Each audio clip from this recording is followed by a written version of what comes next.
अस्सलामुअलैकुम, आप देख रहे हैं के न्यूज़ HD में हूँ हारिस अली शाह गिलानी। चलते हैं आज की अहम खबरों की तरफ। रुक करेंगे साहिवाल का, जहाँ से रिपोर्ट कर रहे हैं हमारे नुमाइंदे शान अहमद। राह हक वेलफेयर फाउंडेशन की तरफ से टीबी अस्पताल में रोज़ाना की बुनियाद पर अफ्तारी का एहतमाम किया जाता था। अफ्तारी के इंतजाम में जो लोग अपने खिदमात सर अंजाम देते थे, राह हक वेलफेयर फाउंडेशन के सदर मियाँ बाबर सग़ीर की तरफ से एक तकरीब का एहतमाम किया गया, जिसमें तमाम वर्कर्स में सर्टिफिकेट, नकद और शील्ड भी तकसीम की गई। मियाँ बाबर सग़ीर ने मीडिया से गुफ्तगू करते हुए कहा कि इंसानियत की खिदमत अजीम इबादत है।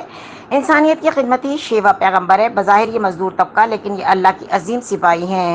मजीद खबरों और अपडेट्स के लिए हमारे साथ रहिएगा। तब तक के लिए अपना ख्याल रखिएगा। अल्लाह हाफिज।